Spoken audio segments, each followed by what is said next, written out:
Hello everyone. Before we start, make sure to like and subscribe to the channel, and leave a comment with where you're from and what time you're watching. That way, YouTube will keep showing you stories just like this one. Now, let's begin. I need everyone here to understand something before I start. I'm still living in this house. The mortgage papers were signed in April, and walking away would mean losing everything I put into this place. I was 34, freshly divorced, and desperate for a clean slate when I found the listing online. The seller had just finished renovating the entire property, and the price was surprisingly reasonable for the neighborhood. I remember thinking it was exactly what I needed. A small two-bedroom house in a quiet suburb outside Portland, Oregon, where I could rebuild my life without constant reminders of my failed marriage. The inspection went smoothly, the paperwork cleared without issues, and by May I was hauling boxes into what I thought would be my sanctuary. The first few weeks were exactly what I'd hoped for. I threw myself into unpacking, arranging furniture, and getting to know the neighbors. There was Mrs. Garrett next door, a retired nurse who brought me homemade brownies the day I moved in, and the Johnsons across the street with their 3 kids who always waved when they saw me. The house itself was perfect. New hardwood floors, updated kitchen with granite countertops, fresh paint in every room. But something about the hallway between the kitchen and the master bedroom kept nagging at me. It was maybe 8 feet long, which seemed fine at first glance, but when I looked at the house from outside, the distance between those 2 rooms appeared much greater. I mentioned it to my brother Kevin when he came to visit, and he just shrugged it off, saying old houses have weird layouts sometimes. Still, every time I walked through that hallway, I found myself unconsciously speeding up, like my body knew something my mind hadn't figured out yet. Everything changed on a Saturday morning in early June. I'd been having trouble with one of the outlets in that hallway. It kept sparking whenever I tried to plug in the vacuum cleaner. Rather than call an electrician for something so minor, I decided to fix it myself.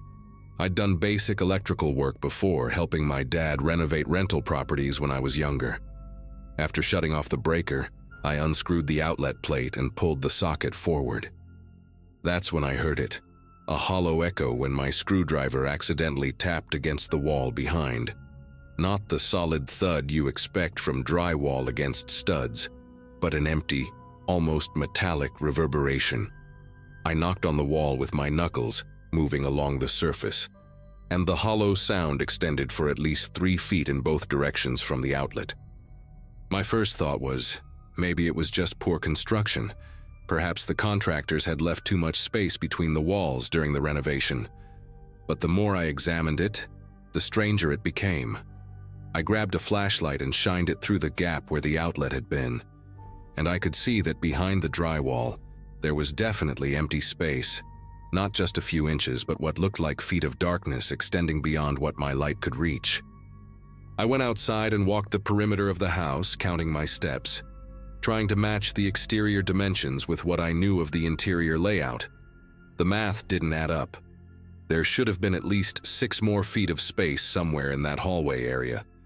I came back inside and stood in the hallway, running my hands along the walls, feeling for any irregularities, any signs of a door or panel that might have been covered over during the renovation. The decision to cut through the drywall wasn't made lightly. This was my house now, my investment, and I was about to deliberately damage it. But I had to know what was behind there. I started small, using a utility knife to cut a square about the size of a shoebox, right where I'd heard the strongest echo. As soon as I pulled away that piece of drywall, stale air hit me. Not moldy or rotten, but old and undisturbed, like opening a sealed container that had been closed for years. Behind the wall was definitely a room, narrow but deep. I enlarged the hole, cutting carefully until I had an opening big enough to squeeze through. The edges of the cut drywall were clean, and I could see this wall had been added recently. The studs were new, the insulation fresh. Someone had deliberately sealed this space during the renovation. I grabbed my flashlight and phone, making sure the video was recording in case I needed to document what I found, and squeezed through the opening. The hidden room was maybe 4 feet wide and 10 feet long, with bare concrete walls and a ceiling that was slightly lower than the rest of the house. The first thing that hit me was how organized everything was. This wasn't some forgotten storage space or construction mistake. In the center of the room sat a single wooden chair, positioned facing the wall I'd just come through.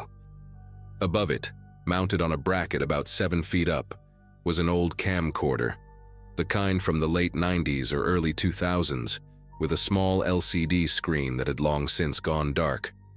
Cables ran from the camera down the wall, disappearing into a hole near the floor. But what really made me stop breathing for a moment was what lined the far wall. Metal shelving units, industrial-looking, holding dozens of VHS tapes. Each tape had a white label, and as I got closer with my flashlight, I could read what was written on them in neat block letters. My address. 4827 Willow Drive. Every single tape had the same address, but with different dates written underneath. I picked one up at random. 4827 Willow Drive, March 15, 2017. Another one read, 4827 Willow Drive, September 3, 2015. The dates went back years, some as far as 2012. I'd only owned this house for 2 months. The previous owner, according to the real estate agent, had bought it in 2022 and spent a year renovating before selling it to me. These tapes predated all of that. I grabbed several tapes, my mind racing with possibilities. Were these surveillance recordings? Had someone been watching the previous residents? The chair's positioning suddenly made horrible sense. Someone would sit here, facing the wall that separated this room from the hallway, possibly watching or listening to whoever lived in the house. I noticed small holes drilled through the concrete wall at various heights, each about the width of a pencil. When I shined my light through one, I could see straight through into the hallway. They opened up behind picture frames and the thermostat, things you'd never notice unless you were specifically looking for them. My legs felt weak as I realized that this room, this setup, had been deliberately concealed during the recent renovation. Someone had known it was here and had chosen to wall it off rather than remove it, but they'd left everything inside intact. I needed to see what was on those tapes. I grabbed an armful, maybe 15 or 20 of them, and carefully made my way back through the hole in the drywall. My hands trembled as I remembered I had an old VCR in a box in the garage, something I'd kept from my marriage, thinking I might digitize some old family videos someday. It took me 20 minutes to find it and hook it up to the TV in my living room. I started with the oldest tape I could find, dated January 8, 2012. The screen flickered to life with that distinctive VHS quality, grainy and slightly warped. The image showed the interior of my house, but not my house as I knew it. Different furniture, different paint on the walls, but unmistakably the same rooms. The camera angle was from the hallway, looking into what was now my kitchen. A family was eating breakfast, a couple in their 40s and 2 teenage kids. They were just going about their normal morning routine, completely unaware they were being recorded. I fast-forwarded through hours of footage, watching this family's life unfold in rapid motion. Nothing sinister happened, just regular daily activities. I ejected that tape and put in another from 2014. Different family. The house had been redecorated, but again, it was just people living their lives, oblivious to the camera. Then I tried a tape from 2016. This time the house was empty, but I could hear footsteps and occasionally someone would walk past the camera's view.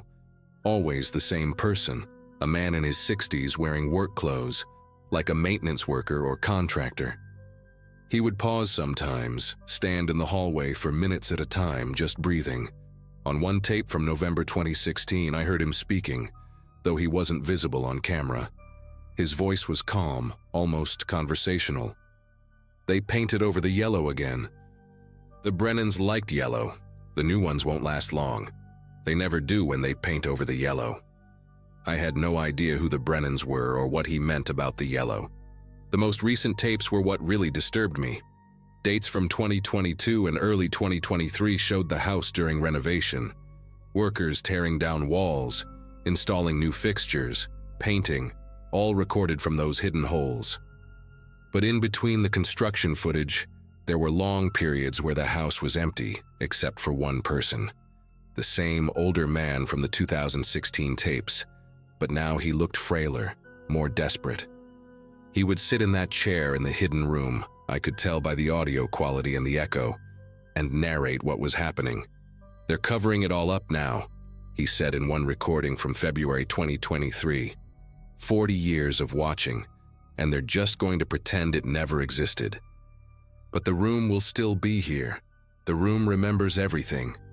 In the last tape, dated just 1 week before the house went on the market, his voice was different, resigned. The new one will find this eventually.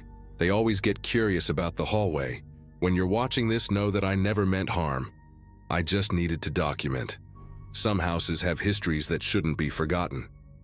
27 Willow Drive has seen 7 families, 3 deaths, 2 births, and 1 murder-suicide that everyone pretends didn't happen. It's all here, all recorded, the truth of this place. I spent the entire night going through more tapes, and the picture that emerged was deeply unsettling.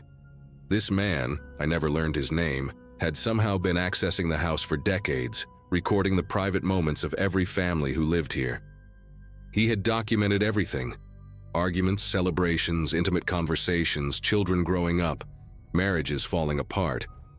But more disturbing were his commentaries about each family, predictions about how long they'd stay, observations about their habits and routines.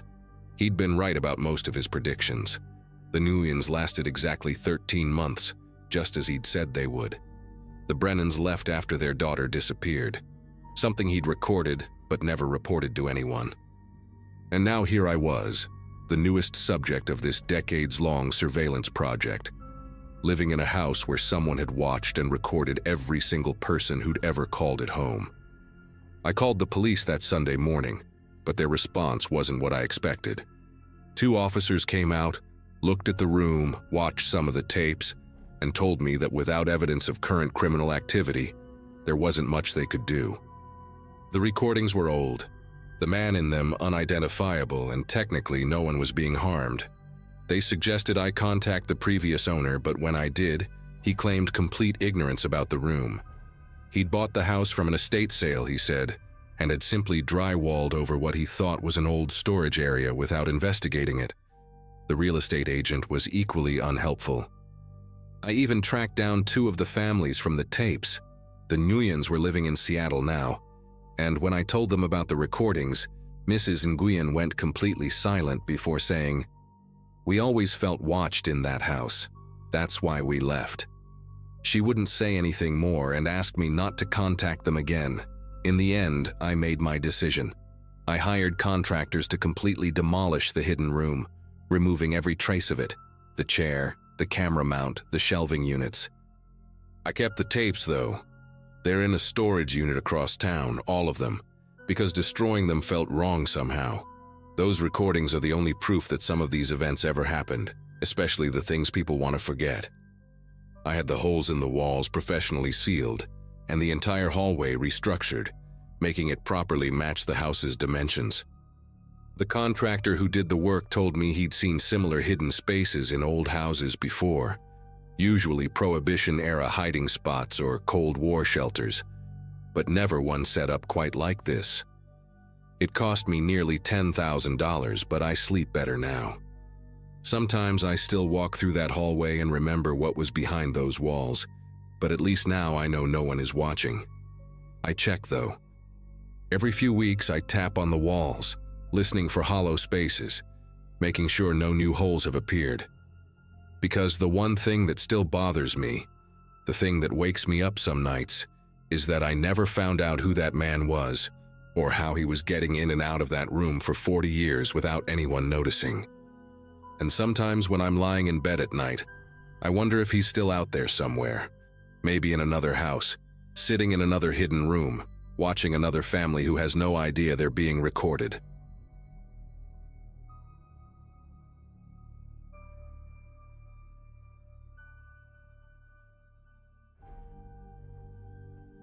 Last month, I finally bought my first house in suburban Kansas. A massive colonial that seemed way too good to be true at just $180,000. The realtor, This overly cheerful woman named Diane kept mentioning how the previous owner, Mr. Carlson, had suddenly relocated to Switzerland for work and needed to sell immediately.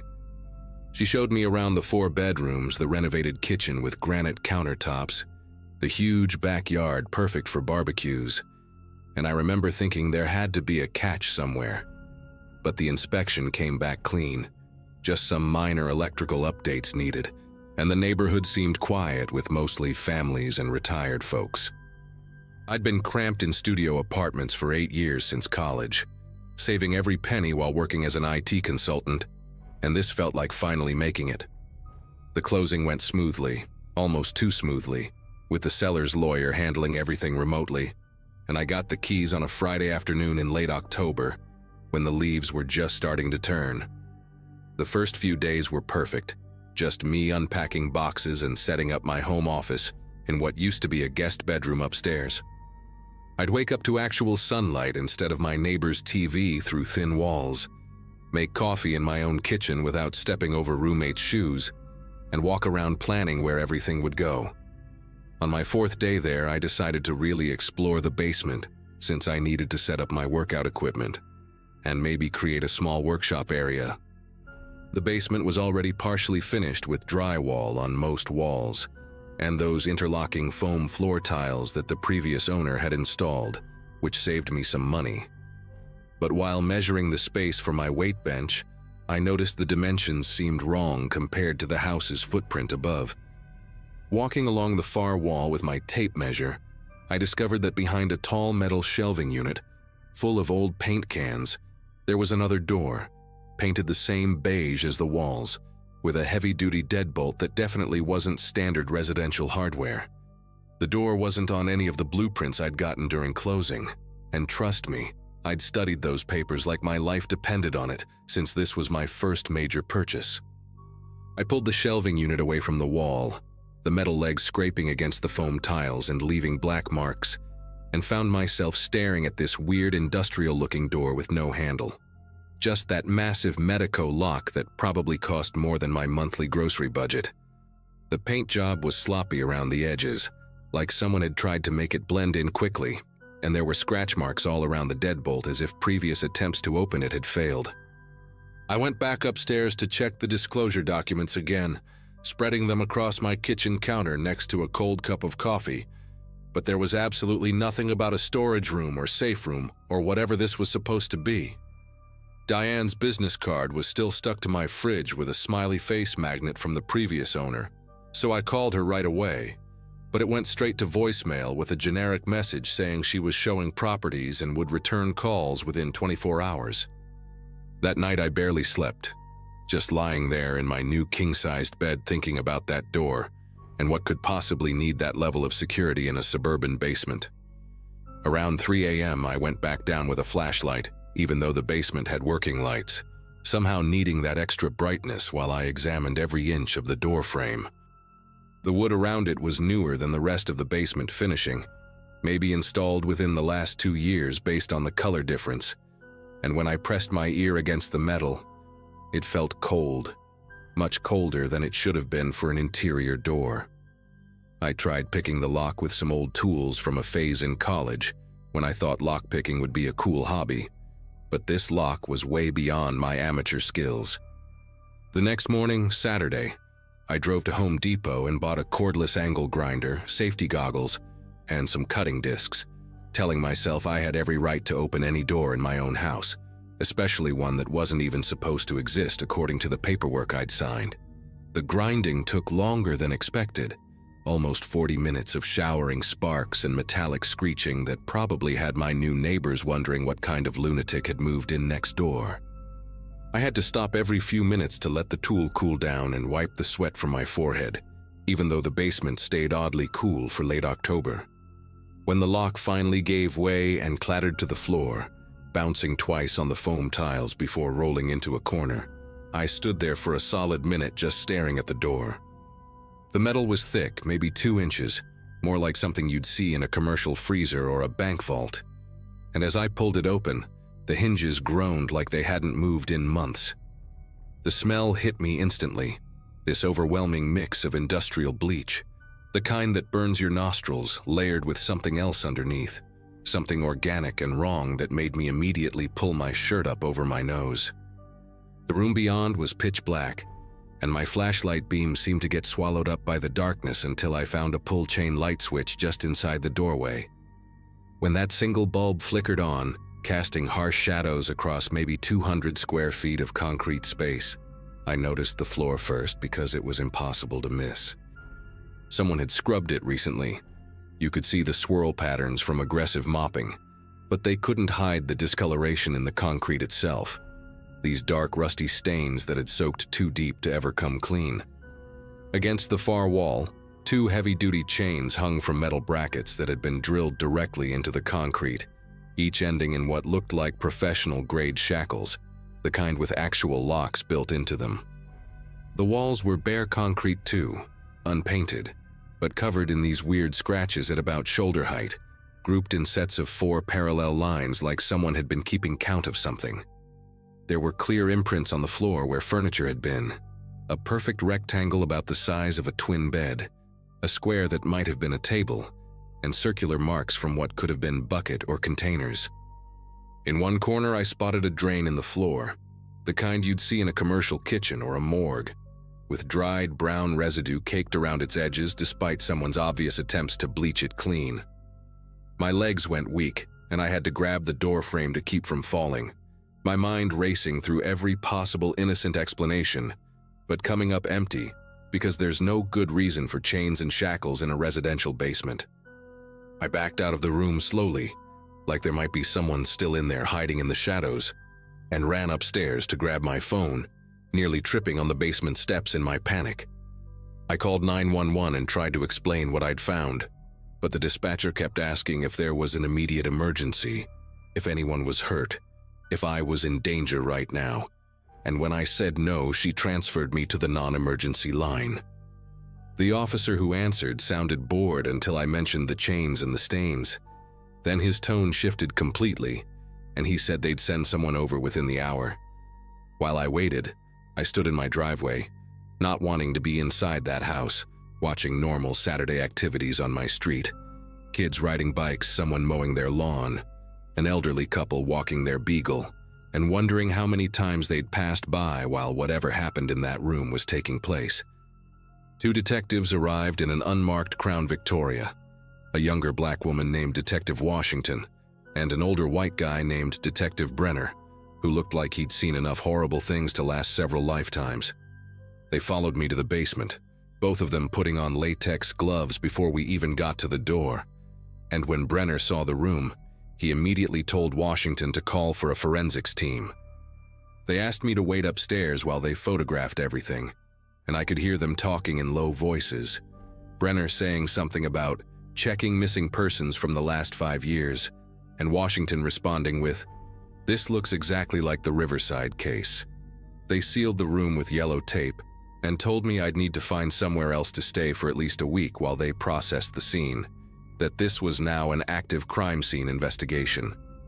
Brenner pulled me aside before they left and asked if I'd noticed anything unusual about Mr. Carlson during the sale, if I'd ever actually met him, and when I said everything was handled through lawyers, he exchanged a meaningful look with Washington that made my stomach turn to ice.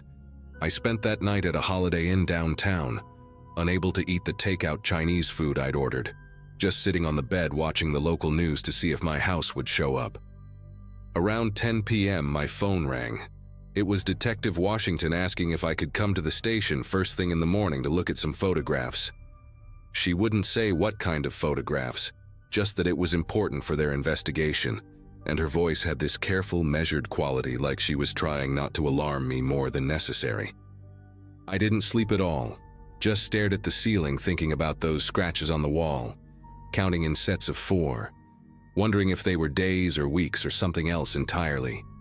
At some point, I grabbed my laptop and searched for Mr. Carlson combined with my house's address, but found nothing except the property records showing he'd bought the place in 2022. Then I tried searching for missing persons in my area, and the results made me close the laptop immediately. 17 people reported missing within a 50-mile radius over the past 3 years, mostly young adults who'd been traveling through or had recently moved to the area. The next morning at the police station, Washington led me to a small interview room with a two-way mirror and a stack of folders on the metal table. She opened the first folder and showed me a photograph of Mr. Carlson from his driver's license, a thin man in his 50s with wire-rimmed glasses and a completely forgettable face, the kind of person you'd pass 100 times without noticing. Then she showed me another photo, this one from a security camera at a hardware store, dated 6 months ago, showing the same man purchasing bleach tarps and a set of heavy-duty chains. The next photo was from a different store, showing him buying the exact same items, and Washington explained they'd found receipts for these purchases going back 2 years, always paid in cash, always at different stores around the state. She asked if I recognized any of the people in the next set of photos, young men and women, all smiling in what looked like social media pictures, all reported missing, and one of them, a guy named Brandon who disappeared 8 months ago, had been looking for cheap housing in the area according to his family. Washington didn't say it directly, but the implication was clear, and she mentioned that the forensics team had found DNA evidence in that room from at least 4 different people. The story broke on the news that afternoon while I was still at the station, and suddenly, my phone wouldn't stop buzzing with calls from reporters, friends who'd seen the story, and my mother in Florida absolutely losing her mind. Washington told me they'd tracked Carlson's lawyer to a firm that didn't actually exist, just a fake website and a rented mailbox at a UPS store paid for with a prepaid credit card. The money from my house purchase had been wired to an offshore account that was emptied within hours of the transfer, and the supposed forwarding address in Switzerland was a vacant office building. They found Carlson's car abandoned at a rest stop near the Canadian border, wiped clean of prints, with a receipt on the dashboard from a bus ticket paid in cash to Montreal dated the day after I closed on the house.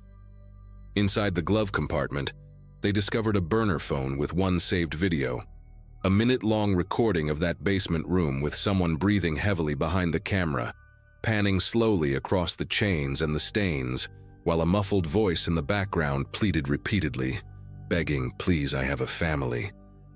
The FBI got involved at that point, connecting my house to similar properties in 3 other states where hidden rooms had been discovered after sales, all sold quickly below market value by different names that turned out to be aliases.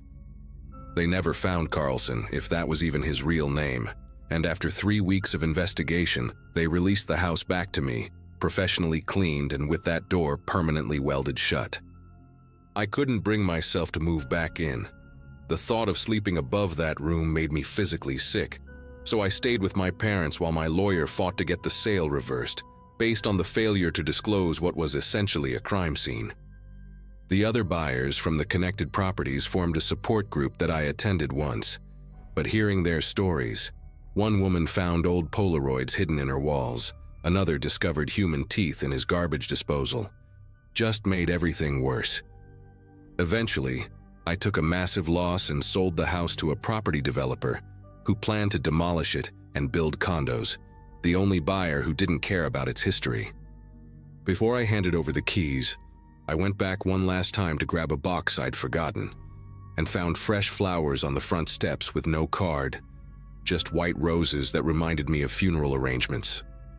The demolition crew called me a month later saying they'd found another room, smaller, behind a false wall in the garage, this one with children's drawings taped to the concrete. But by then I'd already moved to a different state and changed my phone number, telling them to direct everything to the police.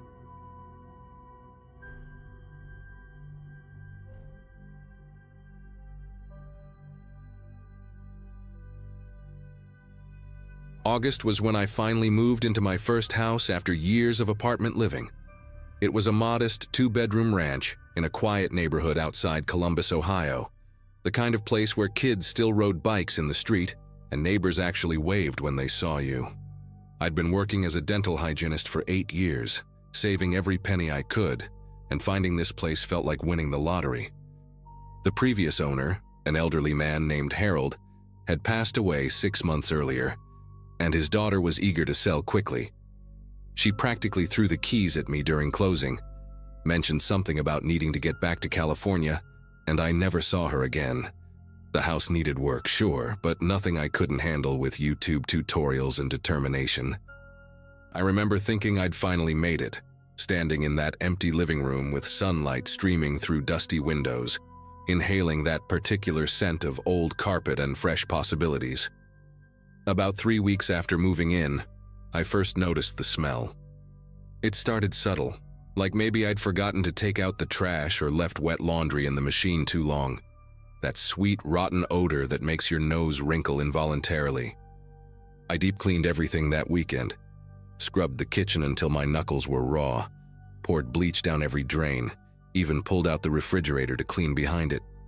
The smell faded for maybe 2 days before creeping back, stronger this time, and I realized it was definitely coming from the heating vents.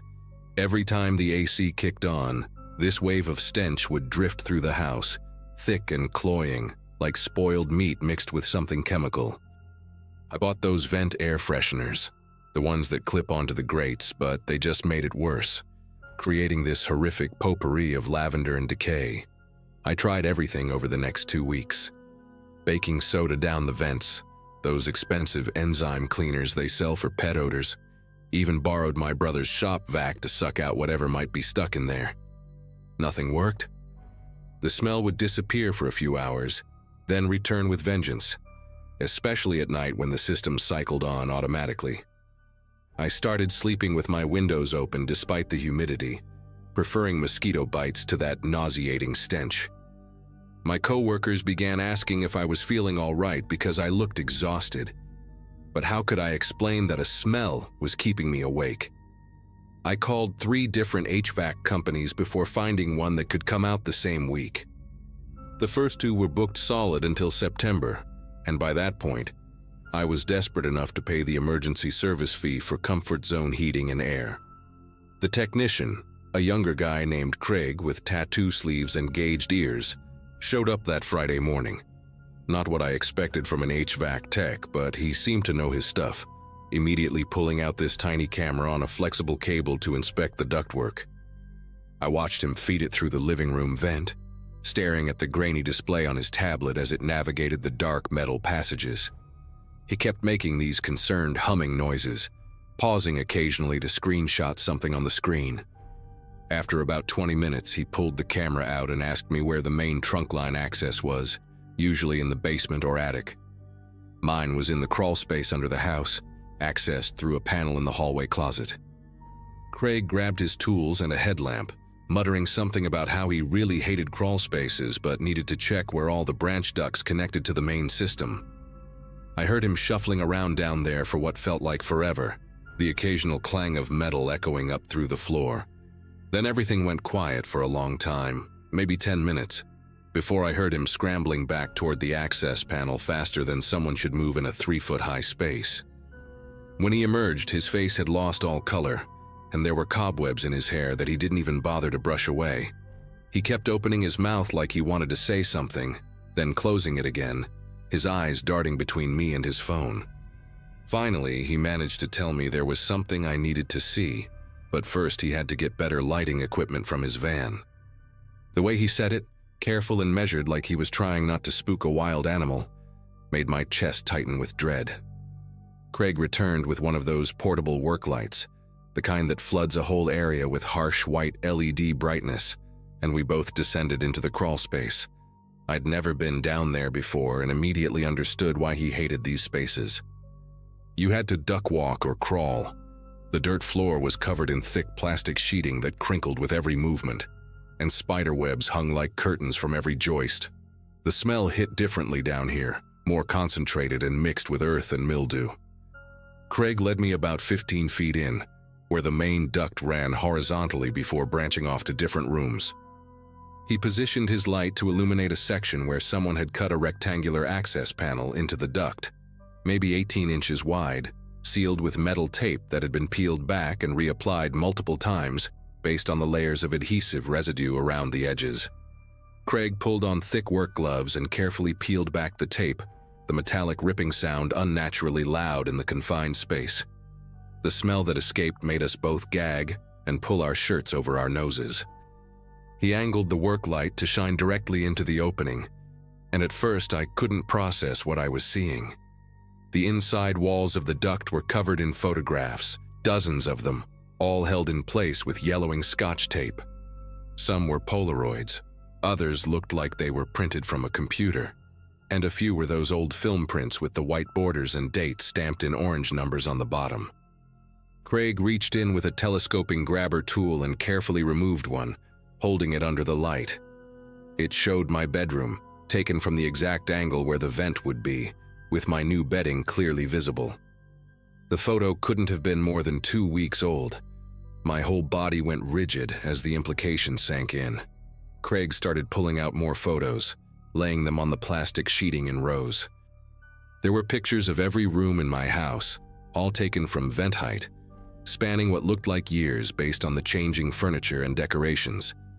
Some showed Harold's belongings from before he died, outdated wallpaper and that floral couch I'd seen in the estate sale photos. Others showed the empty rooms during the selling period. But scattered throughout were recent ones: my coffee maker on the counter, my yoga mat rolled up in the corner of the living room, my work scrubs draped over the bathroom door. Someone had been documenting this house's interior for years, and they hadn't stopped when I moved in. Craig found more as he swept his light deeper into the duct. Photos of meals on the dining table, of mail stacked on the entryway console, of my laptop open on the couch. The worst part wasn't just the photos themselves, but what Craig discovered when he reached further into the duct with his camera. Behind where the photos were taped, someone had installed a series of small holes drilled through the bottom of the ductwork, each one perfectly aligned with the vents in my rooms. They weren't original to the system. The metal shavings were still scattered inside, some rust-free and shiny, meaning some were recently drilled. Each hole was about the size of a nickel, just large enough for someone to feed something through. Craig pulled out his phone and started recording everything, telling me this was evidence for the police. He found something else too. Strips of fabric, maybe torn from old clothes or sheets that had been tied to thin wire and dangled through those holes into the vents. They were soaked with something dark and putrid, the source of the smell. When Craig tugged on one wire, it ran along the entire length of the main duct, suggesting someone could pull these strips back and forth through the system from a single access point. We called the police from the crawlspace because I refused to be alone in that house for even the few minutes it would take to get upstairs. 2 officers arrived within 20 minutes, though it felt like hours crouched there in the dirt with Craig, both of us staring at that open duct like something might crawl out. The older officer, Detective Ruiz, immediately called for additional units and a forensics team when he saw the setup. They spent the next 6 hours documenting everything, removing all the photos as evidence, and discovering more modifications to the ductwork that neither Craig nor I had noticed. There were tiny mirrors positioned at certain angles, additional wiring that didn't belong to any HVAC system, and in one section, what looked like a crude pulley system made from fishing line and paper clips. The detective kept asking me about Harold, his daughter, previous visitors to the house, anyone who might have had access during the estate sale or closing process. They never found who did it. The investigation revealed that the modifications to the ductwork went back at least 15 years, based on the different types of tape and materials used.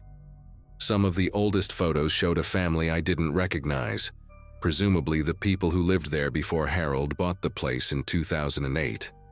Detective Ruiz had a theory that someone had been using the crawlspace access for years, possibly someone who had worked on the house at some point and kept a key or knew about a way in. They found evidence of a makeshift living area in the farthest corner of the crawlspace: energy bar wrappers, water bottles, a folded tarp that might have been used as bedding. The forensics team said based on the dust patterns, someone had been there as recently as a few days before Craig opened that duct. They also discovered that one of the basement windows had been modified with a special latch that looked locked from the outside but could be opened with the right tool. Whoever it was had probably been coming and going for years, across multiple owners, documenting the lives of everyone who lived above. I moved out that same night, stayed with my brother and his family for 3 weeks while I broke my lease and found a new place. The real estate agent understood given the circumstances, and Harold's daughter was horrified when the police contacted her. She remembered her father complaining about odd noises and smells in his final years, but everyone had attributed it to his declining health and mild dementia. The house is still on the market. Last I checked, price dropped 4 times and full disclosure required about what they found. Craig sent me a follow-up email saying he'd never seen anything like it in 20 years of HVAC work and that he'd started checking crawl spaces more thoroughly at every job. Sometimes I still think about those photos, wondering how many showed me unaware in my most private moments, and whether the person who took them is doing the same thing somewhere else now, in someone else's crawl space, documenting another life through the vents.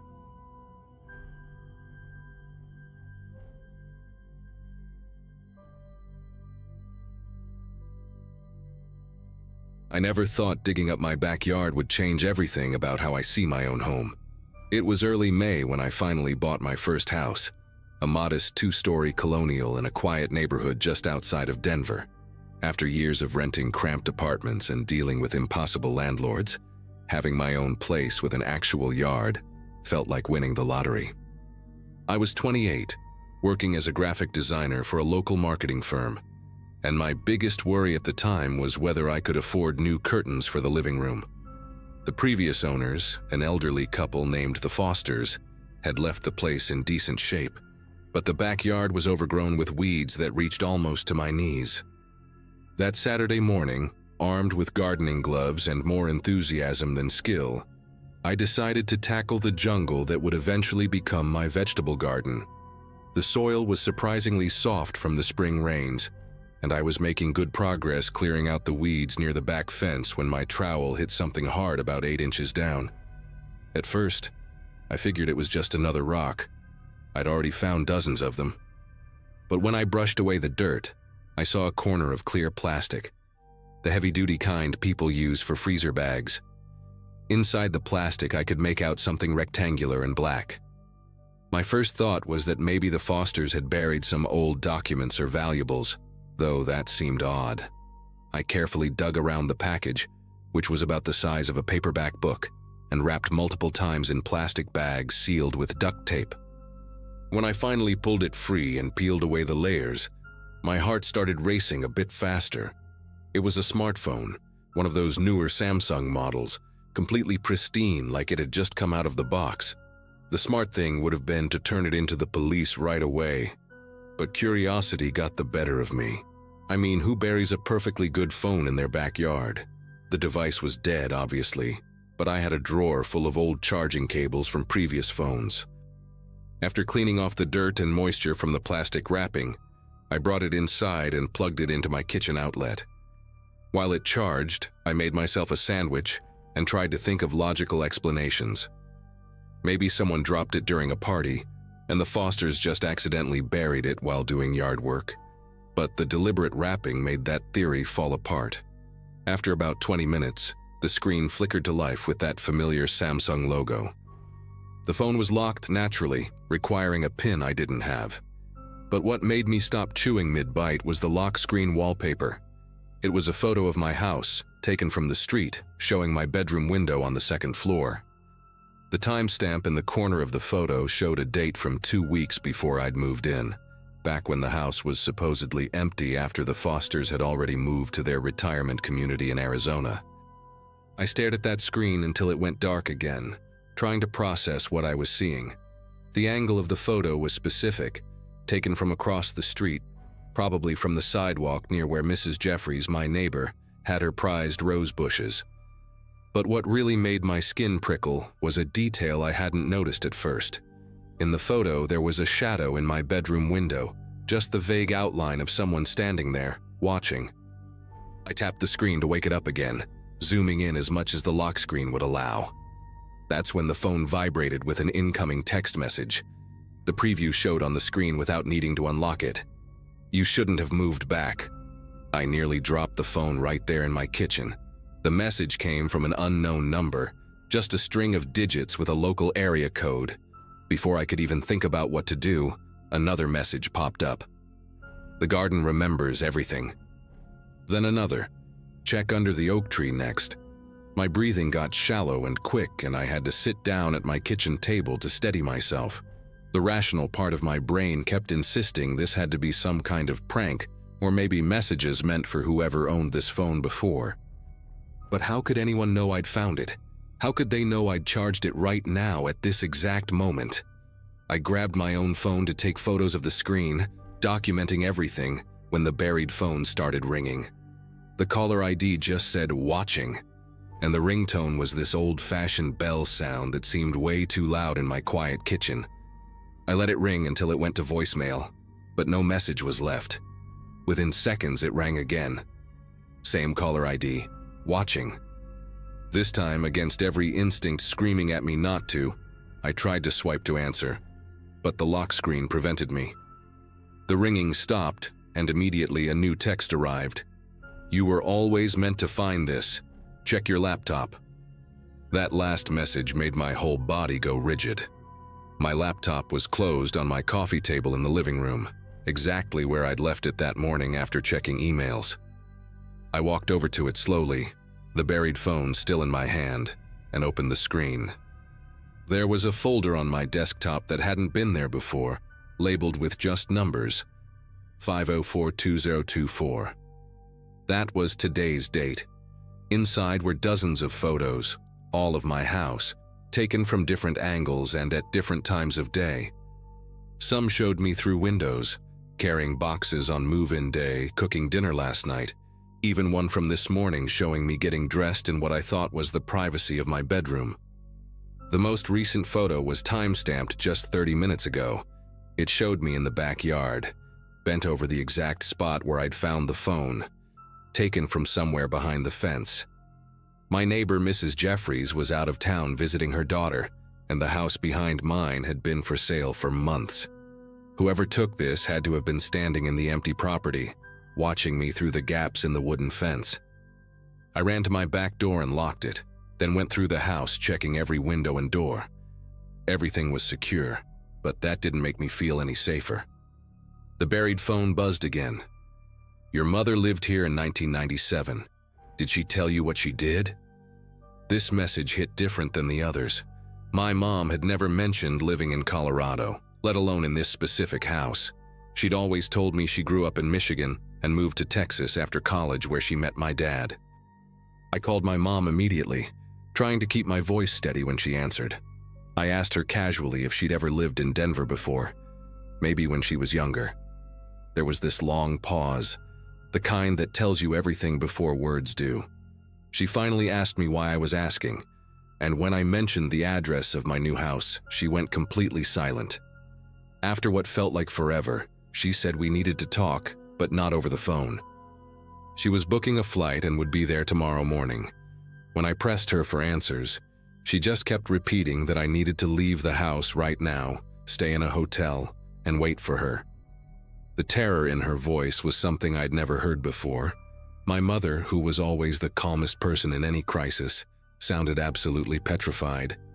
Before hanging up, she made me promise not to dig anywhere else in the yard and to definitely not go near the oak tree in the back corner. But after that call, I couldn't just leave. I needed to understand what was happening. The buried phone kept receiving messages. "She never told you about Nathan. He's been waiting." The oak tree grew from his guilt. Each message made less sense than the last, but they painted a picture of something my mother had been running from for decades. I grabbed a flashlight even though it was still afternoon. Somehow the house felt darker than it should. Through my kitchen window, I could see the oak tree my mom had warned me about. It was massive, probably 50 feet tall, with a trunk so thick I wouldn't be able to wrap my arms around it.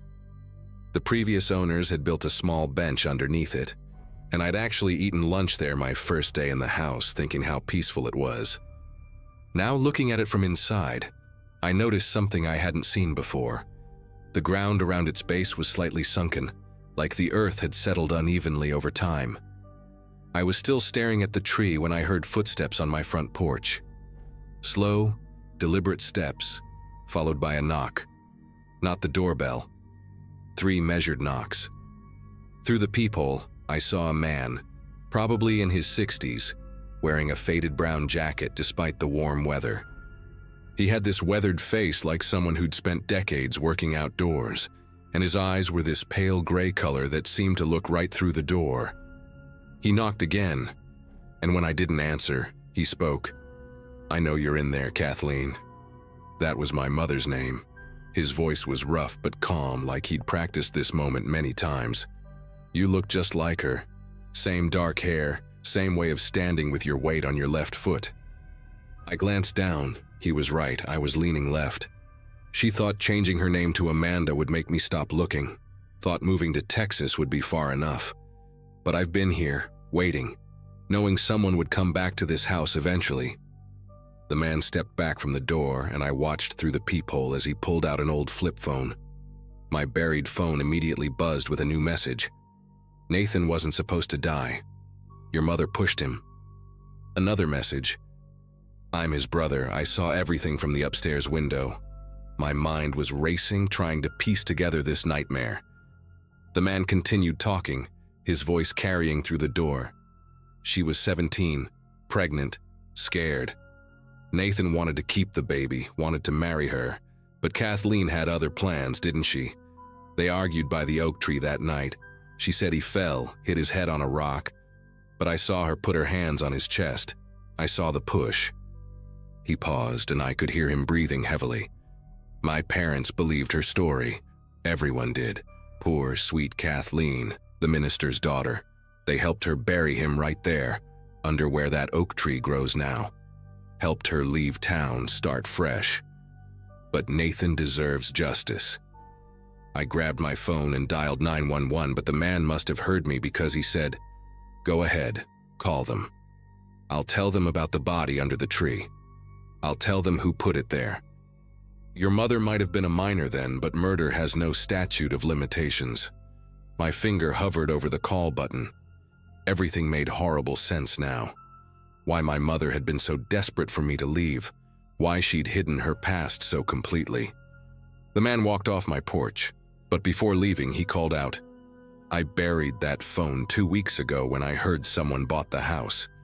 Wanted you to understand what this place really is. I'll give you and Kathleen 24 hours to decide.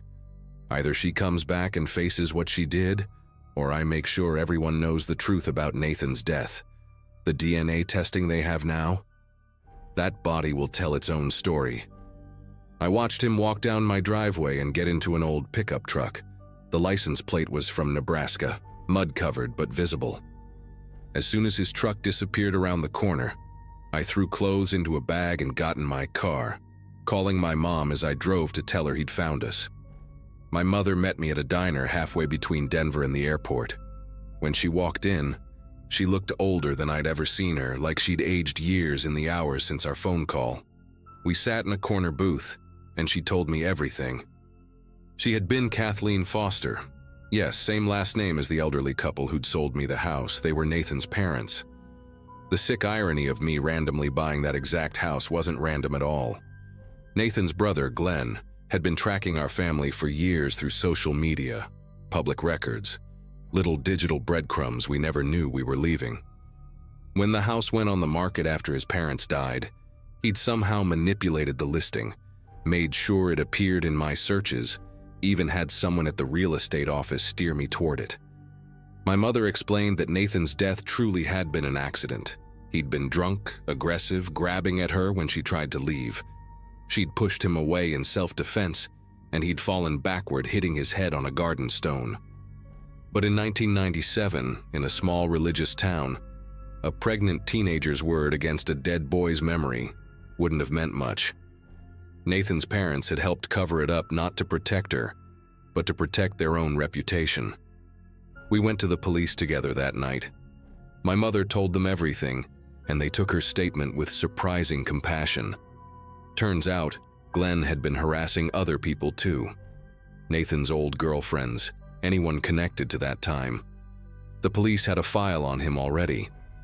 When they searched the property the next day, they did find remains under the oak tree, but the forensic evidence actually supported my mother's story. The angle of the skull fracture, the position of the body, all consistent with a backwards fall. Glenn was arrested for stalking, harassment, and criminal trespass. He'd been living in that empty house behind mine, had installed cameras, had been the shadow in my bedroom window that day he took the photo. The phone was his attempt at psychological torture, a way to make someone else feel the fear he imagined his brother had felt. My mother wasn't charged. The prosecutor said that even if they could prove manslaughter after all these years, she'd been a minor acting in self-defense. I never went back to that house, lost my down payment, but some things aren't worth salvaging. Mom and I are closer now, though. Secrets have a way of poisoning everything they touch, and finally having the truth out, as horrible as it was, somehow made us both free.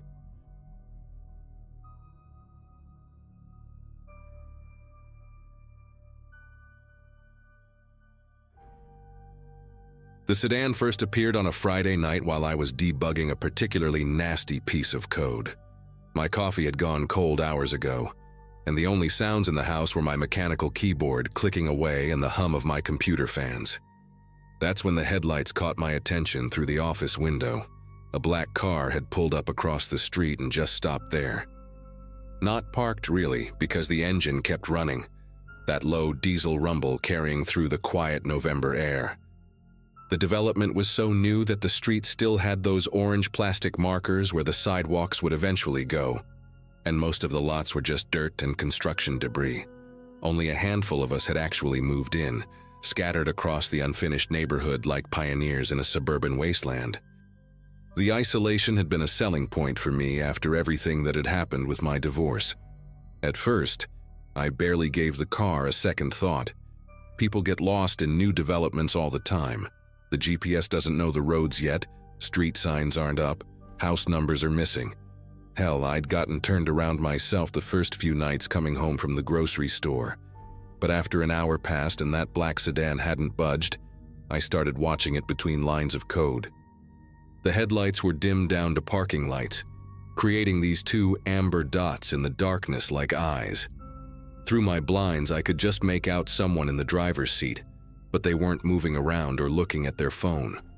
They were just sitting there, facing my house, engine idling. The exhaust was creating little clouds of vapor in the cold air, drifting up into the streetlight that flickered every few minutes, the only working one on our entire block. Around 1 a.m., I finally got up from my desk and went downstairs, turning off all the lights except the porch light. Maybe they'd think I'd gone to bed and leave. But when I peeked through the living room curtains, the sedan was still there. Engine still running, those parking lights still glowing.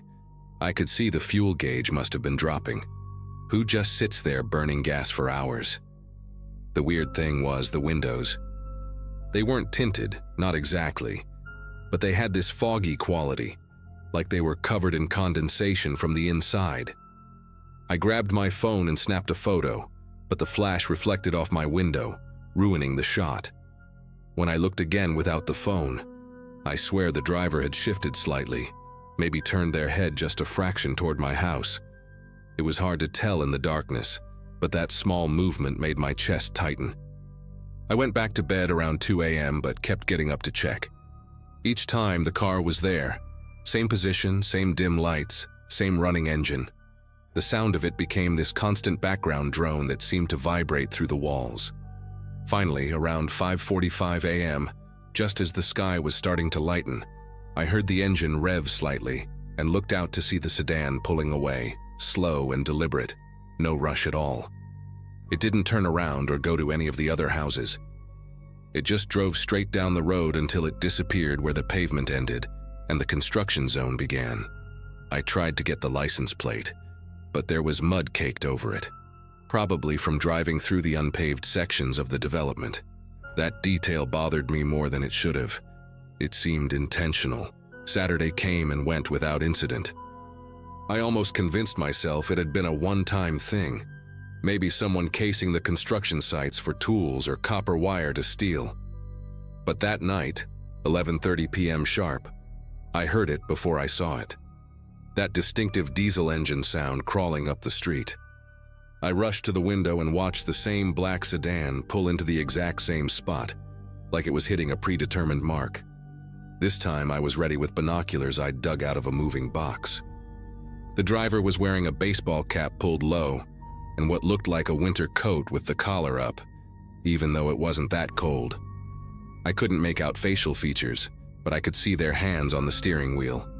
They were wearing those black leather driving gloves, the kind with the little holes over the knuckles. They never moved their hands, just kept them at perfect 10 and 2 position for hours. By the fourth night, I'd had enough. I called the non-emergency police line around midnight, explaining the situation to a bored-sounding dispatcher. She said they'd send a patrol car to check it out. 20 minutes later, I saw the police cruiser approaching from the opposite direction. But here's the thing that still makes no sense to me. The second those police lights came into view, before they were even close, the sedan's engine went quiet. Not like it drove away, but like it had never been running at all. When the cops pulled up next to it, their spotlight revealed an empty car. No driver. The officers got out, walked around it, tried the doors, locked, and ran the plates. They knocked on my door and told me the car was registered to someone named Walter Simmons who lived 3 towns over. They'd give him a call in the morning about abandoned property. When I insisted someone had been sitting in it just minutes ago, they looked at me like I'd been drinking. The cops left, but the sedan stayed. Just sitting there, dark and silent now, like a dead thing. I watched it for another hour, waiting for someone to come back to it, but nothing. Eventually, exhaustion won and I went to bed. The next morning, I woke up around 7 a.m. to use the bathroom and looked outside. The car was gone. No tow truck had come, I would have heard it, but what I found when I went to get my mail made my knees go weak. Fresh tire tracks in the frost-covered grass led from where the sedan had been parked right up to my mailbox. Not the driveway, but straight across my lawn, like someone had driven up just far enough to reach the mailbox from their driver's side window. The tracks were deep, deliberate. Inside the mailbox, on top of my electric bill and some junk mail, was a folded piece of paper. Plain white, nothing special. The message was typed, not handwritten. "We're not watching you. We're waiting." I stood there in my pajamas and slippers, holding that note while my breath came out in quick puffs in the morning cold. Waiting for what? I looked around the empty development, at all the half-built houses with their exposed lumber and tarped roofs. No one was around. No construction crews yet, no neighbors visible. I went inside and locked the door, then called the police again. The same dispatcher from the night before sounded even less interested when she heard my voice. She said I could come file a report if I wanted, but without any actual threat or crime, there wasn't much they could do. I took photos of the tire tracks and the note, then spent the rest of the day installing a security camera system I ordered with overnight shipping. The whole time I worked, I kept thinking about that word, waiting. It implied something was going to happen, something they were expecting or preparing for. That night, 11:30 p.m. came and went with no sedan. I sat in my dark living room, watching the security camera feed on my laptop, but the street remained empty. Same thing the next night, and the next. After a week of quiet, I started to relax, thinking maybe the note had been some sick prank, or the cameras had scared them off. I even laughed about it with my brother on the phone, calling it my weird suburban stalker phase. But on the 10th night, a Wednesday, something different happened. I was already in bed when my phone buzzed with a motion alert from the cameras. I checked the feed and nearly dropped the phone. It wasn't the sedan this time. It was a white van, no windows in the back, parked in the same exact spot. But that wasn't what made me grab my baseball bat and creep downstairs. It was the fact that my porch light was on, and I knew, absolutely knew, I had turned it off before bed. I stood in my dark kitchen, peering through the window at that van. The engine was running just like the sedan used to do, exhaust visible in the cold air. But this time I could see movement inside. Multiple shapes, maybe 3 or 4 people. They weren't trying to hide. One of them was holding something up to the windshield, and it took me a second to realize it was a camera with a long lens, pointed directly at my house. My security system was recording them while they were recording me. The thought made me feel sick, like I was trapped in some kind of twisted game. Then the side door of the van slid open, and someone stepped out. They were wearing dark clothes and a ski mask, but it was their walk that terrified me. Casual, unhurried, like they were just out for a stroll. They walked to the edge of my property, stopped at the exact point where my lawn met the street, and just stood there, waiting. I called 911 this time, not the non-emergency line. I told them someone in a ski mask was standing at the edge of my property, that there was a van full of people watching my house. The dispatcher said units were on the way, stay inside, don't confront them. But as I waited, phone in one hand and bat in the other, the masked figure suddenly raised their arm and waved at me. A slow, deliberate wave like they could see me perfectly in the dark kitchen. Then they turned and walked back to the van, got in, and the vehicle pulled away at a normal speed, no rush, no panic. They turned left at the end of the street, heading toward the finished part of the development. When the cops arrived 8 minutes later, I showed them the security footage. Clear as day, there was the van, the person in the mask, everything I described. The officer, a younger guy named Daniels, actually looked concerned. He called for backup and they searched the neighborhood for the van. They found it 2 streets over, parked in the driveway of an empty house that was for sale. The van was unlocked, keys in the ignition, engine still warm. Inside, they found professional camera equipment, dozens of photos of my house from different angles and times of day, and a folder with printouts from public records, my name, my divorce filing, my mortgage information, everything you could find online if you knew where to look. But the most disturbing thing was a calendar with dates marked in red, starting from the day I moved in. Every night the sedan had appeared was circled, and at the bottom of this month's page someone had written, "Package arrives tomorrow," with an arrow pointing to that day's date. The police took everything as evidence and told me they'd have a patrol car stationed on my street for the next few nights. Officer Daniels gave me his card and told me to call immediately if anything else happened. I didn't sleep that night. I sat in my living room with every light in the house on, watching the patrol car parked outside, refreshing the security camera feed every few minutes. Around 4 a.m., nothing had happened, and I started to wonder what kind of package they were expecting. Was I the package? Was someone coming to get me? Then, at exactly 6 a.m., I heard it, the rumble of a large truck. I rushed to the window to see a moving truck pulling up to the empty house 3 doors down from mine.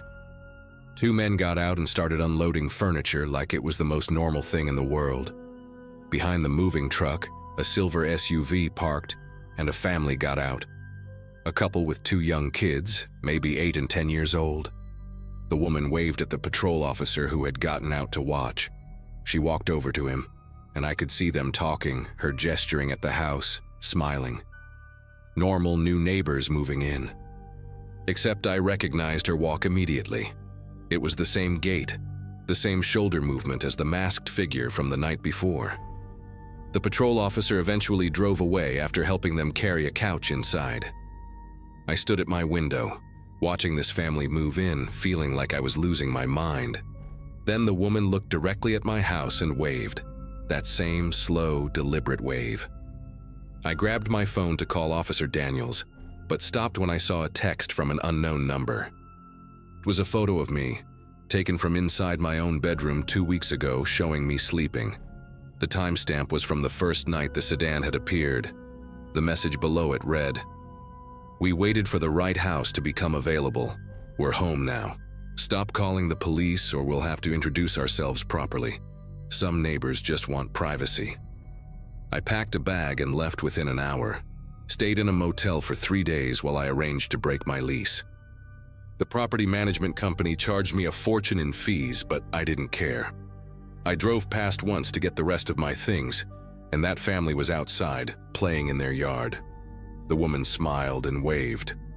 I never went back.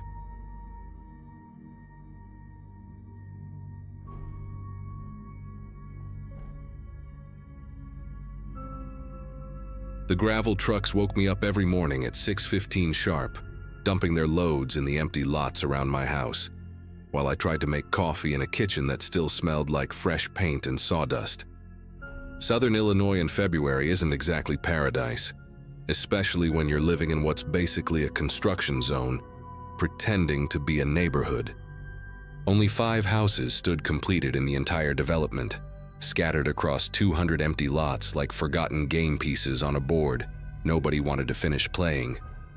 Mine sat at the edge of everything, backed up against a field of dead corn stalks that rattled in the wind at night. The construction crews treated my driveway like their personal parking lot during the day, their music blasting from truck radios while they framed houses that wouldn't have families in them for months. But after 5 o'clock, when their trucks rumbled away down the unfinished access road, the silence would roll in thick and heavy, broken only by the plastic sheeting that snapped against the skeletal frames of half-built homes whenever the wind picked up. I'd been there 16 days when the watching started, though I didn't know that's what it was at first. That Monday night, a sound pulled me from sleep, deliberate, measured crunching on the loose gravel outside my bedroom window.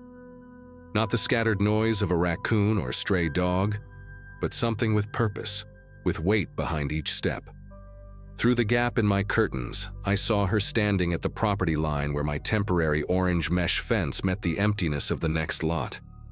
A woman in a heavy coat that hung past her knees, dark hair matted against her skull like wet newspaper, just standing there in the darkness facing my house. The security light from the model home 3 lots down barely reached her, casting just enough glow to show she wasn't moving, wasn't swaying, wasn't doing anything except standing perfectly, unnaturally still with her arms hanging straight at her sides like someone had positioned her there and walked away. I watched her for maybe 10 minutes, waiting for her to do something, anything. Check a phone, shift her weight, turn her head, but she remained frozen in place like she'd grown roots into the gravel. The logical part of my brain kept suggesting explanations. Maybe she lived in one of the other finished houses and couldn't sleep. Maybe she was having some kind of episode. Maybe she was drunk and confused about where she lived. But none of that explained why she picked my fence, my window, or why she stood with that terrible stillness that made my chest tight with a fear I couldn't name. Eventually, I convinced myself to go back to bed, pulling a pillow over my head to muffle the sound of wind through the corn stalks. When my alarm went off at 7, I immediately checked the window. She was gone, but the gravel where she'd stood looked disturbed, pressed down in 2 perfect boot prints like someone had stood there for hours, shifting just enough to sink into the stones.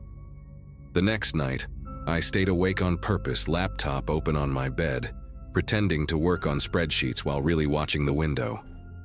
Around 1:40, the crunching started again, slower this time, more deliberate like someone savoring each step.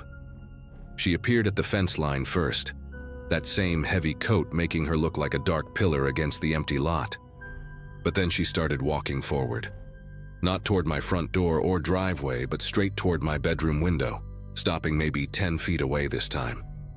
Close enough that I could see her face wasn't young or old, just weathered in a way that made it hard to place her age. Her eyes stayed fixed on my window even though my lights were off and she couldn't possibly see me through the curtains. She stood there until 4 in the morning, never blinking that I could tell, never moving except for this barely visible rising and falling of her shoulders as she breathed. The worst part was her mouth. It hung slightly open, just enough to see the glint of teeth, like she was about to say something but had forgotten how to form words. Wednesday night, she stood 5 feet from my window, close enough that her breath fogged the glass in little bursts that caught the moonlight. I could see details I wished I couldn't. Dirt caked under her fingernails even though her hands never moved from her sides. A dark stain on the collar of her coat that looked old and set in like rust or dried blood. And her eyes, which I realized weren't actually looking at my window but through it, focused on something beyond the wall, like she could see straight into my bedroom. I called the police that night, whispering into my phone while she stood there breathing against my window. They sent a patrol car around 3:30, and when the headlights swept across my yard, she simply turned and walked into the empty lot, disappearing between the lumber stacks and porta potties before the officer even got out of his vehicle. He knocked on my door, took some notes about a suspicious person, and suggested maybe it was someone from the construction crew checking on equipment.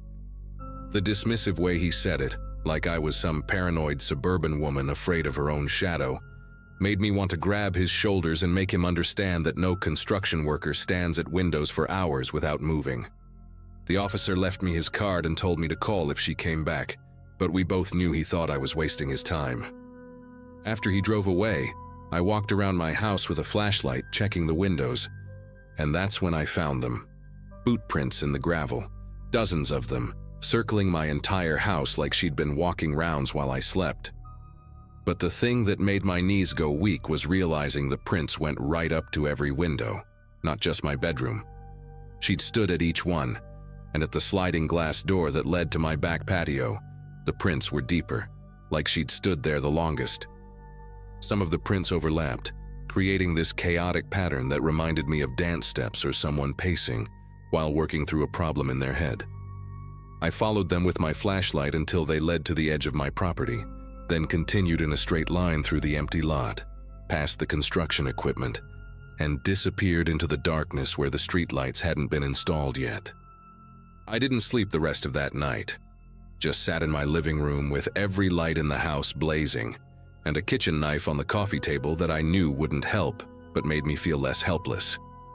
When the construction crews rolled in that morning, I practically ran outside to talk to the foreman, a guy named Vince who always had drywall dust in his beard and a Red Bull in his hand. I told him about the woman, showed him the boot prints that were already being scattered by workers walking through them, and asked if any of his crew had seen someone matching her description hanging around the site after hours. Vince scratched his beard, leaving white streaks on his cheek, and called over two of his guys who'd been there the latest the night before. They hadn't seen anyone, but one of them, a younger guy with paint-stained jeans, mentioned finding weird stuff around the site recently. Tools moved from where they'd been left, lunch coolers opened and searched through, and strangest of all, someone had been using the porta-potty in the middle of the night, but leaving muddy boot prints all over the seat, like they'd been standing on it to look out the ventilation slot at the top. The foreman promised to keep an eye out and said he'd have security check the site more often, but I could tell he was just humoring me like the cop had. That night, Friday, I set up my laptop to record through the window, thinking if I had proof, someone would have to take this seriously. The woman showed up earlier than usual, around 11:30, and this time she didn't stop at 5 feet or even 3 feet from my window. She pressed herself against the glass, her palms flat against it, leaving greasy prints as she slowly dragged them down. Her mouth moved constantly now, not like she was talking, but like she was chewing something, working her jaw in these exaggerated motions that made her whole face contort. I could hear her through the glass. Not words, just this wet, rhythmic sound like someone eating soup with their mouth open. She stayed like that for 6 hours straight, never taking her hands off the glass, never stopping that horrible chewing motion. And when she finally pulled away just before dawn, she left behind not just handprints, but a long smear of saliva on the window where her mouth had been pressed against it. Saturday morning, I packed a bag and decided to stay at a motel for the weekend, but first I needed to show someone the recording. The laptop had captured everything. Her approaching in the darkness, pressing against the window, those 6 hours of her standing there making those wet sounds with her mouth. But when I tried to email the file to my sister, to the police, to anyone, the video showed up corrupted on their end. Just static and digital noise, even though it played fine on my laptop. The police officer from Wednesday, when I called him directly, said without evidence there wasn't much they could do except increase patrols, and I could hear in his voice that he'd already written me off as another anxiety case. I drove to the motel anyway, paid for 2 nights, and tried to convince myself that maybe she was just some mentally ill homeless woman who'd fixated on my house for whatever reason, that she was harmless, just confused. But I kept thinking about those boot prints on the toilet seat, about her standing on it to watch the construction site, to watch my house from a different angle, planning something I couldn't understand. Sunday night I couldn't stand it anymore. The not knowing was worse than facing whatever she wanted. I drove back to the house around 10 o'clock, parked down the street where she wouldn't see my car, and crept through the empty lots toward my backyard. The construction site felt different in the darkness, all those half-built frames looking like skeletons reaching up from the ground, and every sound made me want to run back to my car. But I needed to see what she did when she thought I wasn't there. I positioned myself behind a stack of lumber where I could see my bedroom window clearly, and I waited. She came at midnight exactly, but not from the direction I expected. She emerged from inside the unfinished house directly behind mine, crawling out through what would eventually be a kitchen window. She'd been in there the whole time, maybe for days, just 30 feet from where I slept. This time she didn't just stand at my window. She tried the locks on my doors, ran her fingers along the window frames looking for weak points, and even climbed onto my roof to check the attic ventilation. I recorded everything on my phone this time, making sure to save it to the cloud immediately. And that's when I noticed something that made everything click into place. When she climbed down from my roof, she pulled something from her coat pocket. A realtor's lockbox key, the kind they use for showing houses. She went to the unfinished house next door, opened the temporary door with practiced ease, and disappeared inside. I heard drawers opening, the sound of running water even though the plumbing wasn't connected yet, and realized she'd been living in these shells of homes for who knows how long, moving from one construction site to another, using the empty houses like her personal network of hiding spots. The next morning, Monday, when the crews arrived, I was already there with my phone, showing Vince and then the police the video of her with that lockbox key. Turns out she was a former real estate agent named Judith Harmon, who'd lost her license 3 years ago after multiple complaints about her entering clients' homes without permission, standing in their bedrooms while they slept, leaving strange items in their dresser drawers, locks of hair, teeth, fingernail clippings, things that belonged to other people. The police found her that afternoon in the unfinished house behind mine, surrounded by notebooks filled with detailed observations about me and the other residents. When we left for work, when we turned our lights off, which windows we left unlocked, what we threw in our garbage. She documented everything in tiny, cramped handwriting that covered every inch of paper, even the margins. They also found my missing mail, some clothes I thought the dryer had eaten, and dozens of photos of me taken through my windows that she'd printed out at the library and annotated with times and dates. She didn't resist when they arrested her, just kept making that chewing motion with her mouth, and as they led her past me to the patrol car, she finally spoke. Her voice came out hoarse and wet, like she hadn't used it in weeks. "Your house settles at 2:15.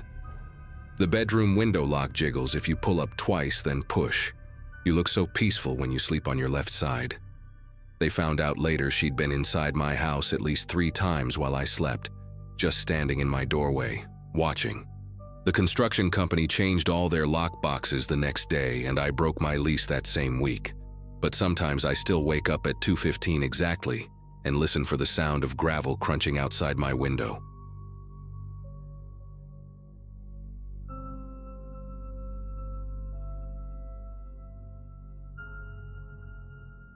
It started on a quiet weekend after we'd finally settled into that old rental house near the edge of town. My roommate Claire and I had just finished our 2nd semester at community college and were desperate for something cheap enough to split. The house looked fine from the outside, small, beige siding, creaky porch, but the rent was suspiciously low. Still, when you're living off part-time paychecks and instant noodles, you take what you can get. We convinced ourselves the uneven floors and that faint, musty smell were just signs of character. The landlord, a man named Mr. Henley, barely said 10 words during the walkthrough. He handed us the keys, muttered something about the place being old but sturdy, and left before I could ask about the patch of fresh paint behind the laundry area. We didn't think much of it then. Over the next week, we tried making the house feel like ours, hung string lights, deep cleaned every surface, and laughed about how creepy it felt at night when the pipes groaned. But there was always this subtle, stale odor that no amount of air freshener could cover. One Saturday morning, Claire decided to move the washing machine to clean behind it. The thing was ancient, rusted around the base, and it took both of us straining to push it forward. When we finally did, a puff of dust rose into the air. And that's when I noticed the outline of a small, square panel on the wall. The paint around it was a slightly different color, like someone had covered it hastily. A tiny padlock dangled from a latch near the bottom. Claire tapped on it with her knuckle, and the hollow sound that came back sent a strange chill through me. We didn't have the key, obviously, but Claire was determined to see what was behind it. She grabbed a flathead screwdriver and started working the lock loose while I held the flashlight. The metal creaked, scraped, and finally snapped open after several tries. When she pulled the panel off, stale air rushed out, cold and heavy, like it had been sealed for years. Behind it was a narrow crawl space barely wide enough for one person to squeeze through. The flashlight beam cut into the darkness, revealing what looked like a pile of fabric and plastic deep inside. For a second, I thought it was just old insulation or junk from the previous tenants. Then I saw a blanket, wrinkled, and still shaped like someone had just been lying under it. Claire thought it was hilarious at first, joking that we'd found a secret bunker. She shoved the flashlight further inside while I crouched beside her, half curious, half uneasy. The beam landed on scattered items: a crumpled fast food bag, an empty water bottle, a stack of magazines warped from moisture. None of it looked decades old. I remember noticing the expiration date on a granola wrapper. It was from only a few weeks earlier. My laugh came out short and nervous. Claire didn't say anything after that. She just stared deeper into the darkness like she expected something to move. We argued quietly about whether to go in. Claire said we should check it out, that it was probably a raccoon nest or some drifter's stash from before we moved in. I didn't like either option.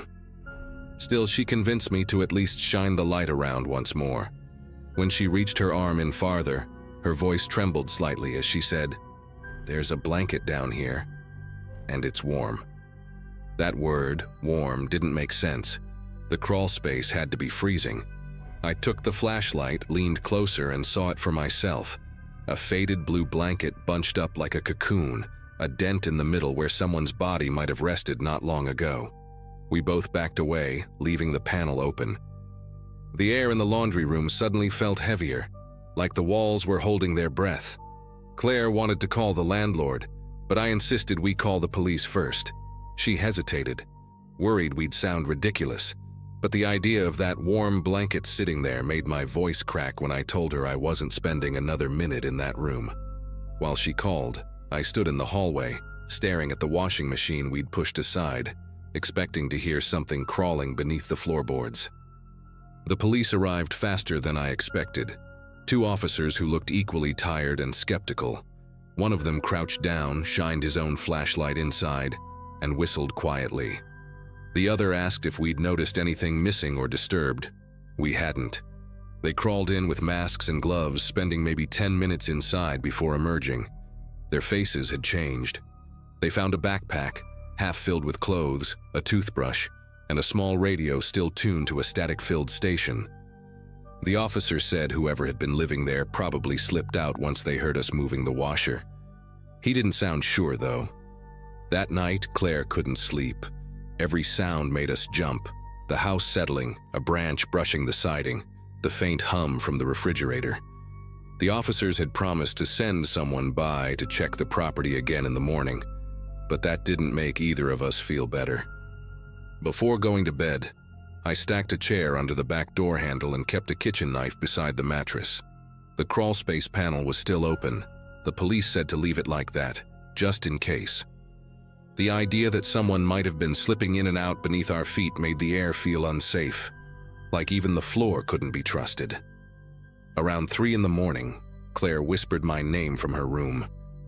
Her voice sounded tight, almost strangled. I rushed in, and she pointed to her window. The curtain was moving, not from wind, but slow, steady movement, as if someone had brushed past it. We stood frozen for what felt like forever, until we heard a soft scrape outside, then footsteps fading toward the back fence. When the police came again, they found fresh prints in the dirt behind the laundry room. Whoever it was, they'd circled back. By the next afternoon, we packed our things. Mr. Henley didn't seem surprised when we told him why we were leaving. He just sighed, said, "Happens sometimes with these older homes. and offered to refund half the month's rent. That single sentence told me everything I needed to know. Someone had lived there before, maybe without his permission, maybe not, and he'd chosen to ignore it. As we loaded the last box into the car, I saw the crawl space still open, the shadows inside looking deeper than they should have been. A few weeks later, the police called. They'd found signs of multiple entries under the house, handmade shelves, scattered clothes, and a sleeping bag buried under the floorboards near the kitchen. No fingerprints matched anyone in their system. They said whoever had been there probably moved on. But sometimes I dream about that blanket, the dent where a body used to be, and how the air that came out felt alive. It's been years, and I still can't do laundry in silence. Every time I hear the machine hum, part of me wonders if something underneath is listening back.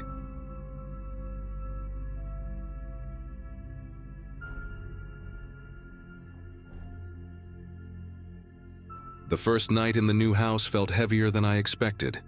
Not bad, just heavier, like the air carried something old that hadn't moved in a long time. My wife, Erin, had already unpacked most of the kitchen while our son, Luke, ran around testing every light switch he could find. The place was bigger than our old townhouse and had that creaky charm she loved. Around midnight, when the boxes finally stopped calling for attention, I stepped out to the backyard to breathe a little. That's when I saw it, the faintest orange glow leaking through the attic vent above the garage. At first, I thought it was just a reflection from the streetlights or maybe one of Luke's glow toys misplaced somewhere. The glow pulsed softly, barely visible unless you stared. The thing was, I had checked that attic earlier that day. It was empty, or at least I thought it was. The switch at the bottom of the pull-down ladder didn't even work. I remember twisting it back and forth, muttering about calling an electrician. Yet there it was, a low, steady light that shouldn't have been there at all. Erin brushed it off when I mentioned it the next morning. Probably leftover wiring, maybe something old still connected, she said, sipping her coffee. Logical, sure, but that didn't sit right. We'd barely moved in 2 days earlier, and the inspection had shown the attic light disconnected entirely. Still, I climbed up there again that afternoon, flashlight in hand, expecting to find a frayed wire or maybe some leftover bulb catching sunlight. Instead, I found nothing, just dusty insulation, some nails sticking out of the beams, and the faint smell of wood rot. That night, the glow returned, a little brighter this time, more defined. Erin was asleep beside me when I noticed it again through the blinds. I stared at that vent until my eyes adjusted to the dark, trying to make sense of it. Curiosity won over sleep, so I grabbed a jacket, went outside, and craned my neck upward. The light was steady, like a lantern flame behind the vent screen, flickering just enough to tell me it was real. I climbed the ladder quietly, not wanting to wake Erin or Luke. The wood groaned under my weight, and each step sent a puff of dust floating through the beam of my flashlight. When I reached the top, I half expected to find nothing again, just shadows and cobwebs. But this time, there was a soft orange halo spreading across the far corner. I held my breath and moved closer. Sitting on the plywood floor was a small camping lantern, metal handle, dented body, flickering weakly as if it had been on for hours. Next to it were 2 open cans of chili and an old blanket rolled up against the insulation. The smell hit me then, stale sweat and something metallic. I nudged the cans with my foot. They were still sticky, maybe a day or 2 old. The lantern's battery light blinked faintly when I picked it up, like it was about to die. Every instinct told me I shouldn't be there alone, but I kept looking around, sweeping the light across the rafters. In the dust near the vent, I saw it, a line of footprints leading to the far end, then vanishing behind a wooden beam where the insulation had been peeled back. I called the police before even waking Erin. 2 officers arrived within 10 minutes, their flashlights cutting through the attic darkness like spotlights. One of them, Officer Hall, crouched by the beam and pulled the insulation aside. Behind it, hidden under a loose sheet of plywood, was a small opening leading outside. "Gaps just wide enough for someone to squeeze through," he muttered. "Right behind the gutter." They checked the perimeter and found flattened grass and a small pile of trash tucked near the downspout. empty water bottles, food wrappers, even a toothbrush. When they came back inside, Hall said whoever it was had probably been living up there for weeks, maybe longer. The thought made my chest tighten. Erin stood at the bottom of the ladder holding Luke, who clung to her shirt, half asleep but sensing something was wrong. The officer took our statement, said they'd patrol the area for a few nights, and left us with a strange kind of silence. The attic light never came on again after that night. But sometimes when the wind hits the roof just right, I still hear faint creaks above our bedroom, too soft to be certain, too familiar to ignore. For weeks after that night, I couldn't shake the feeling that we'd been watched. It wasn't paranoia exactly, just small things that built up and wouldn't let go. I'd find scuff marks on the inside of the garage door or crumbs near the storage shelf we rarely used. Erin tried to reassure me, saying it was just leftover from the move. But deep down, I knew better. Whoever had been hiding up there hadn't just stumbled in for a night. They'd made themselves comfortable. There were drawings on one of the insulation panels, too. Crudely sketched stick figures of a man, woman, and child standing beneath a triangle that looked eerily like our house. I replaced the attic ladder lock the next morning and sealed the gap behind the gutter myself, hammering in new boards until my palms blistered. The work gave me something to focus on. But the more I tried to forget, the stranger things felt around the house. Some mornings, the air would smell faintly of burnt metal when I opened the attic hatch, even though the space was sealed. One night, the hallway motion light turned on by itself around 3 a.m. And the dog, our usually fearless retriever, stood staring up at the ceiling, growling low like it recognized something I couldn't see. A few days later, Officer Hall stopped by again to check in. He told me they'd caught a man nearby breaking into an abandoned house just 2 streets over. He matched the description neighbors had mentioned. Mid-30s, gaunt, wearing a torn work jacket. In his backpack, they'd found a small battery lantern and a photo torn in half, showing a woman and kid. Hall didn't say it outright, but I think he suspected the guy had been living in multiple attics around the area. "You'd be surprised how many houses have spaces big enough for that," he said before leaving. That sentence stuck with me. We've been in that house almost a year now, and things have mostly gone back to normal. Still, I catch myself glancing up at the vent every night before bed, expecting that dim orange flicker to appear again. It never has, but the memory of it, the quiet pulse of light in a place that should have been dark, stays with me. Sometimes I wonder what he watched, what he heard, while we lived below him, laughing and arguing and making dinner like nothing was wrong. Maybe that's the part that unsettles me the most, knowing that for weeks, our lives were someone else's secret show.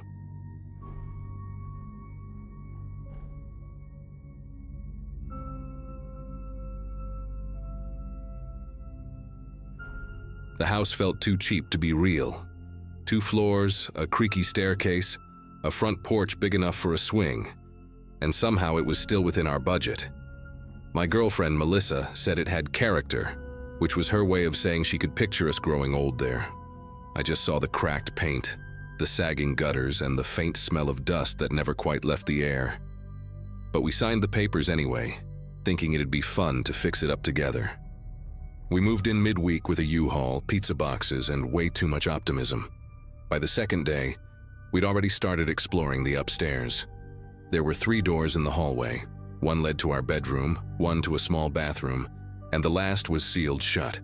Not just locked, but screwed in place with thick, rusted bolts across the frame. Whoever had done it wasn't trying to keep people out. It looked more like they were trying to keep something in. Melissa thought maybe it was a safety thing, some old renovation shortcut. I remember joking that we'd just found our haunted room, though saying it out loud didn't feel as funny as I expected. It took us about an hour to pry the screws loose. The wood groaned like it hadn't been touched in years, and when the door finally gave, a wave of stale air poured out. Inside was a small, square room, barely big enough for a crib or a desk, and the walls were freshly covered in light blue wallpaper with tiny clouds printed across it. It didn't match the rest of the house at all. In the corner, an old baby monitor was still plugged into the outlet, The little red light on the receiver faint but alive. It was eerie, like someone had just been there. Melissa unplugged it right away and tossed it on the dresser in our bedroom. We didn't talk much about the room after that. She suggested painting over the wallpaper, maybe turning it into storage once we cleaned it out. But that night, around 2 in the morning, I woke up to the sound of faint static. That low, constant hiss that you recognize instantly if you've ever used a baby monitor. The one we'd left unplugged was glowing again, sitting on top of the dresser, the light steady and red. At first I figured Melissa must have plugged it back in without telling me, maybe just curious to see if it still worked. But when I asked her the next morning, she swore she hadn't touched it. The cord was still twisted from where she'd yanked it out the day before, and the plug itself looked bent. I checked the outlet and realized the monitor wasn't even connected to the wall anymore. It was dead, yet that tiny red light had been glowing in the dark. I didn't say anything else. We both just kind of brushed it off, pretending it didn't matter. Later that afternoon, we tried to keep ourselves busy fixing the kitchen shelves, but I couldn't stop glancing toward the stairs. Every creak, every soft sound coming from above made me think about that little room. Around dusk, Melissa went up to grab her phone charger, and I heard her call my name. Her voice was shaky, but not quite scared. Not yet. I went up, and she pointed to the baby monitor on our dresser. The receiver had turned on again, this time flashing green like it was picking up sound. Only there was no transmitter. The one we found in the small room was still lying unplugged inside a cardboard box downstairs. That night, we decided to leave the monitor outside on the porch, just to make sure we weren't losing our minds. Around midnight, we heard it again, faint static through the house, like it was trying to speak through the walls. I went out and checked the porch. The monitor was still there, light dead. When I came back upstairs, Melissa was sitting up in bed, pale and silent. The sound wasn't coming from outside anymore. It was coming from our bedroom, soft and rhythmic, like breathing through a speaker, the kind of sound that doesn't belong in an empty house. We didn't sleep much after that. I turned on every light upstairs and checked every room, even the attic hatch. Nothing. The air felt heavier, like the temperature had dropped a few degrees. Melissa sat on the edge of the bed, clutching the blanket while I unplugged the monitor again and wrapped the cord around it until it stopped blinking. Just before dawn, I swear I heard a baby's faint laugh coming from that sealed room. Short, quiet, almost playful, followed by a sharp crack from inside the wall, like someone knocking from the other side. The following morning, sunlight made everything seem less threatening, but Melissa wanted that room sealed again. I didn't argue. We borrowed a drill from the neighbor, and I screwed the bolts back in place exactly where they'd been. The wallpaper inside had started to peel at the corners overnight, revealing faint scribbles beneath, childish shapes drawn in crayon. When I touched one, the paper tore, and underneath I could see another layer of paint. Pink. Must have been a nursery before someone covered it up. The air inside still smelled faintly sweet, like baby lotion gone sour. That evening, we took the monitor to the dumpster at the end of the street. I watched it hit the bottom and made sure it stayed there. We both tried to move on, focusing on repainting the downstairs walls and ignoring the noises that still creaked through the ceiling. But a week later, I came home from work and found the screws on the locked door slightly loosened, like someone had been turning them from the inside. I told myself it was just the wood shifting, but deep down, I didn't believe it. 2 nights after that, Melissa shook me awake around 3 in the morning. She didn't say a word, just pointed toward the baby monitor sitting on her nightstand. It was identical to the one we'd thrown away. Same model, same scuffed plastic casing, same faint red light glowing steady in the dark. Neither of us moved for a long time. Eventually, I walked over, unplugged it, and took it straight outside. I left it on the curb and stayed up until sunrise, waiting for something to happen. Nothing did. We sold the house 3 months later. The real estate agent said the new owners were excited about all the potential upstairs. I didn't say a word about the sealed door. Sometimes I still wake up at night thinking I hear static. It's always the same soft hiss, like something small trying to reach through a distance that isn't really there.